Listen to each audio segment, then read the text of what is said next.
Steve Jobs, the man behind some of the most popular and groundbreaking gadgets of our time, passed away Wednesday. Jobs co-founded Apple Computers in the 1970s, initially running the company out of a garage.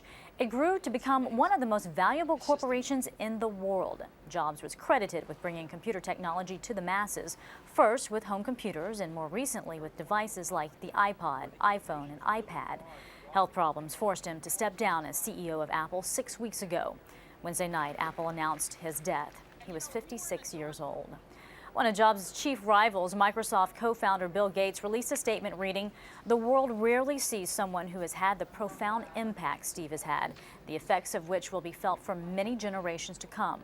For those of us lucky enough to get to work with him, it's been an insanely great honor." Joining us now with more is Wilson Tang. He is the host of CNET's Loaded and 404. Thanks for being with us.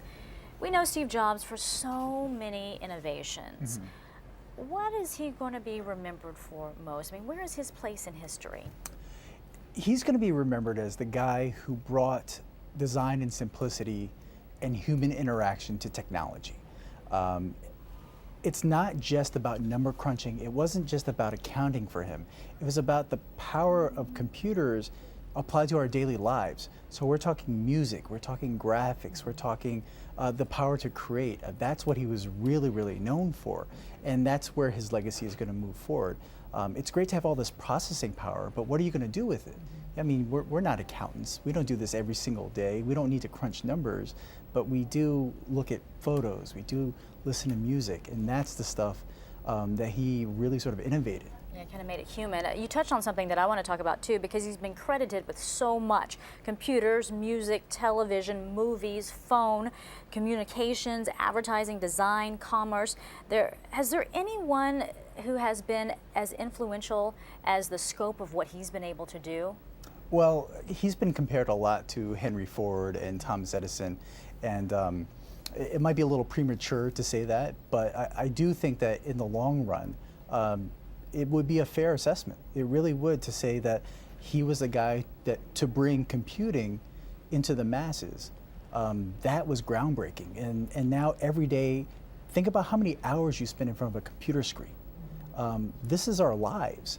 And in a lot of ways, he touched and molded all that. Or on your iPhone or on your iPad. I mean, he pretty much put the internet, the computer in your pocket, essentially.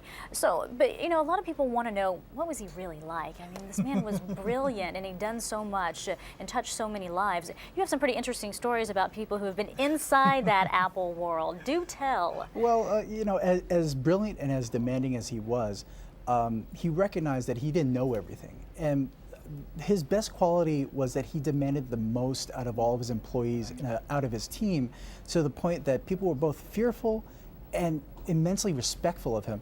There was one story. I had a friend who was an intern at Apple, and one of the things that people were most scared about was going into an elevator with Steve Jobs. Really? Just being in an elevator with him? Why? Because you could come into an elevator with Steve Jobs with a job and leave without one. Because he was just so demanding.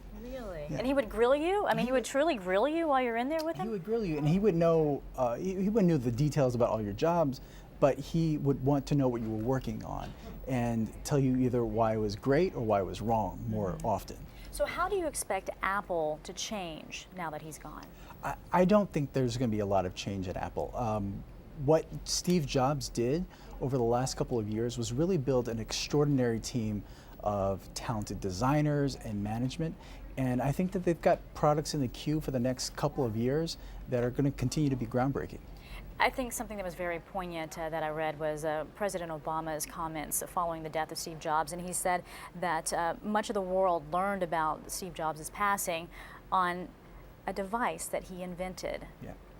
Very true, very poignant. There's almost a bit of serendipity to all of it. Developing something like the iPhone. I know I personally walked into my home and I found out that he had passed away from my iPhone. I got a little push notification, and there was just something about it that connected it all together that only Steve could do. And I understand on the Apple website you can leave condolences. You can also leave notes about your fondest memories of the inventions, the man, the innovator. What are you going to remember the most? Oh, I can't even explain. in my field in technology, I think we owe so much to him that it would be almost impossible to say there's one thing that I owe to him. Though I still have very, very fond memories of opening up my first iPod, I still taking have out my of the first box. shuffle. I guess the thank you is enough.